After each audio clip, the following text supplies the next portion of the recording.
Time now for the Morning Mix. We've actually already begun off camera, but we're going to weigh in on the stories everyone's talking about. Top of the list, day 59 of the oil spill. Did President Obama help himself with that speech? How about BP's apology to the small people of the Gulf Coast? And what about those Vuvuzelas at the World Cup? Will they be annoying everyone at stadiums here next? Here to mix it up this morning, Gayle King, O Magazine editor-at-large, and talk radio host Lou Dobbs. Welcome back to you both. And let's begin with oil, because I know in both your radio shows, this is what you were hearing about. And Lou, I got to tell you, I was surprised. I watched the president's speech last night, 2 nights ago, thought he hit the notes. And then I go to MSNBC and Fox. He's getting blasted all over the internet. He can't catch a break here. When President Obama loses Keith Olbermann and Howard Feynman and Chris Matthews, you know he's got a problem. It was a horrible speech. I mean, let's be horrible. Oh yeah. I mean, he had no details. He had no news to announce, and he didn't reassure 30,000 people on the Gulf, 17,000 National Guardsmen. Ray Mabus heading up the restoration effort. And that was all in the speech. Sure. Yeah. Yes. And guess what? How many people do you think paid a bit of attention to that? Well, not many. The viewership was down. The viewership was down because the president did not deliver. Now, if we've reached a point in this country where we can't speak honestly about the president's performance, this is a man who's been heralded as the country's greatest presidential orator in history, and he comes on and does 18 minutes of blah. I mean, that wasn't a good performance. You know, I'm sitting here, Lou. I have to hold the table. Go for it. Because I just think the word horrible is such a strong characterization. Whenever I hear people like yourself criticize his speech, I want to know what you needed him to say. I'm with you, George. I thought he hit all of the right notes. I thought he seemed very much in control. I think he's very much on top of the story. And I think short of him putting on a wetsuit, going down there and plugging the hole himself, he is going to be criticized. I really feel no matter what he says, no matter what he does, he's going to be criticized. I think there may be some truth to what you're saying. I think there may be some truth to that. But plug the damn hole is what the man said, and he had it right when he said it that straightforwardly and directly. He has not held anyone in his administration accountable. There's been one retirement from MMS. And this has turned into a feeding frenzy on BP.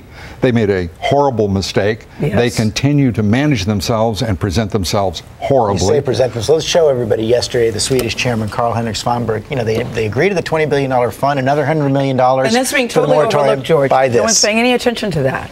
We care about the small people. I hear comments sometimes that large oil companies are greedy companies or don't care. But that is not the case in BP. We care about the small people. Oops. It's such an unfortunate choice of words. He has since apologized and said he clumsily spoke. The truth is, everybody looking at that knows he doesn't mean it in a disparaging way. They have now corrected it and said he meant to say small businesses. I think what he meant to say is working people. The bottom line is it's his second language. He did not mean it the way it came across. And so for him to be hammered, I also think is very frustrating. I mean, I think the media is feeding that too. What did you think? He called you small people. No, he really didn't. He was really trying to say we want to do everything we can do. Everything we can do to help you. If anybody listening to the chairman of BP using a second language has never misspoken, then have at him. But the truth is, this was an absolutely intolerant and, to me, inexcusable feeding frenzy that was kicked up, as you suggest, at the instigation of the media. This man, you can criticize BP for lots of things. But to suggest that there are somehow, the small people is where it belongs, cutting safety corners before the explosion, not on this. Let's move on. Abby Sunderland, little girl, 16 years old, trying to go around the world alone in a sailboat, finally rescued after several days. And there's a bit of a backlash now against her parents for letting her go on this trip. She posted a blog post. She still actually isn't on land yet, where she said, I think that a lot of people are judging me by the standards they have for their teens. Gayle, Abby's unapologetic, the family's unapologetic, yet we did find out this week they were also marketing a reality show. Which, made me take a different turn out the story. I was worried and very concerned that Abby was out there alone anyway. I'm thinking about 30-foot waves. How do you prepare for that? They say don't look at her age, look at her skill set. But how do you prepare for that? We hear the stories about pirates. How do you prepare for that? She's a young girl.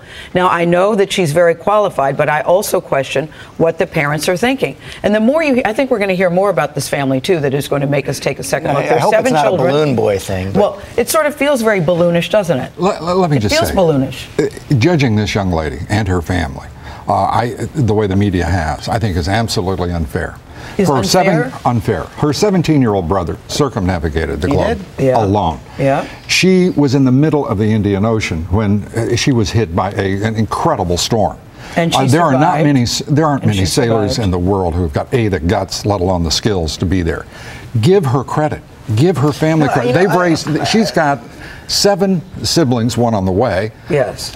That family has created a confident, adventurous young lady. I think they deserve some credit here. I think that's a good point. But how about is any 16, 17 really prepared psychologically to be alone at sea for that long?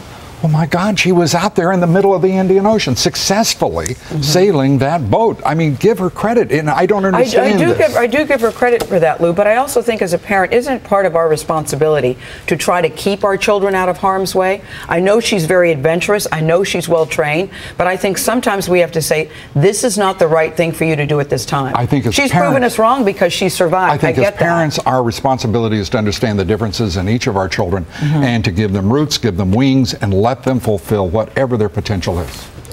Even if it could be life-threatening. Even if it's life-threatening. Yeah, I see you lost me there. You guys mixing it up again. We only have a few seconds left, but the controversy I wanted to get to, the Vuvuzelas. That's what you say. Vuvuzela. No, see, no, Gayle disagrees. I said Vuvuzela. Vuvuzela. She says Vuvuzela. Anyway, whatever you call it. Okay, it's a horn. It's a horn. It's a Vuvuzela. And she was in South Africa, so I will defer to Robin. We found out last night they Yes. may be coming here. Someone tried to bring one to Yankee Stadium. Oh, no. They said, you're out of here. You are out of here. Stop the noise. That is all we have time for today. Thank you guys both very much. Great to be with you, George.